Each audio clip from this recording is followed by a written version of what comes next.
Your choices will literally make or break you. When it comes down to it, we're really just our choices, a day-by-day addition of our choices. Let me explain. So God created everything, right? He's the ultimate creator of everything, of this world, this universe. It's all created by him. My mind, my personality, my everything, intelligence, talents, my body, this all belongs to God because he created it. But the one thing that does belong to me and each and every one of you is your choices. That God gave to you. He gave you the ability to choose.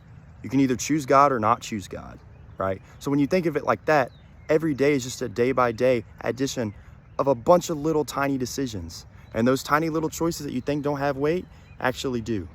And if you make the wrong ones, they can actually lead to disaster. You see, when I look in the Bible, a perfect example of this is David. When you go back and you look in Samuel, David is a very faithful king. If you don't know who he is, one of the best kings of Israel. Of course, he wasn't perfect, Jesus was, but he was a very righteous man. And leading up to a particular moment, everyone thought he was near perfect, right? But the two things that brought him down was his lust and his pride. Well, how did it end up there, right? He didn't just make one bad decision. It was a multiple addition of small ones, right? This one time, everybody was going to war, and as usual, David should have went to war. He always fought with his soldiers, but this time he said, no, I'm going to stay home. I'm going to be lazy. I'm going to stay in the palace. So he does that. And then he decides to walk around the palace and look around. And he finds a woman, Bathsheba, who is bathing naked. So when he sees that, then he starts making the wrong decisions in his head of lust. And those thoughts keep brewing. And instead of running away, he decides, oh, I'm going to invite her to my palace. So he does that. He ends up falling into lust and committing adultery. That then leads him to killing his friend, which was Bathsheba's husband, because of the shame that built up of what he did. So that one little small decision of him staying at the palace when he should have went to war is what led to a huge sin. So when we think the small decisions don't have matter, they actually do. They're the ones that have the most weight, right? Each decision can come down to literally choosing God or choosing your flesh, or choosing God or choosing Satan. Satan can only give us thoughts, right? But the way he works on so many people is that he makes them think, oh, putting myself in this position, I'll be strong enough to get out of it. Oh, doing this, I can get out of that. No.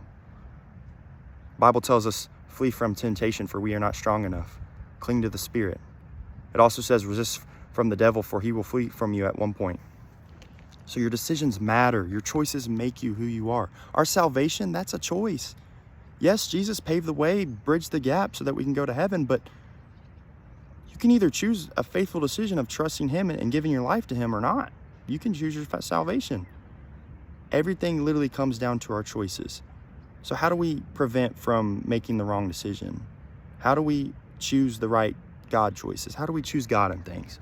Well, one verse I think of is Proverbs 3:5-7. Trust in the Lord with all your heart and lean not on your own understanding. In all your ways submit to him, and he will make your path straight. Do not be wise in your own eyes. Fear the Lord and shun evil. What does this mean? This means we have to take that step, that faithful step of not leaning on what I know, but what God knows. Seeking his wisdom in his word. Seeking his wisdom in prayer and in worship. Figuring out how to make the right decisions and to choose God each and every time. Before you make a choice, say, hey, does this align with the Bible? Does this align with what I know? Because it should. We should cling to the Spirit and choose decisions convicted to us by the Holy Spirit. It even comes down to the things that we don't do, right? You know, sometimes we make the wrong decision of not doing something. Oh, I could have went and, gave money to that homeless person. Oh, I should have shared the gospel with this person, right? But you didn't. You made a decision not to. So make the small right choices. It just takes a little bit of boldness in your faith. And you can't imagine what can happen or what could God do after that. So choose his wisdom, choose his understanding, not our own, because we are not enough to comprehend anything. Our choices have weight. So choose God each and every time, as many times as you can. I'm in psychology right now, and I've learned this topic of conditioning. If you don't know what it is, this particular branch of conditioning is a study of how we make decisions and how our behavior is shaped because of what we know of the consequences. So basically we make a decision because we know the good or bad that can come out of it. the consequences of the decision?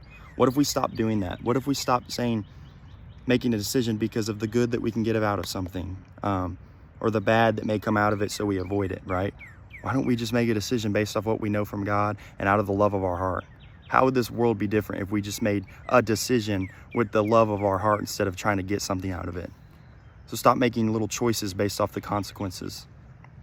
I can give you my own personal example. I just made a big decision on where to transfer. And I can tell you I never would have made that choice if it wasn't for the step-by-step small choices I made this past year of growing myself and making steps in my faith.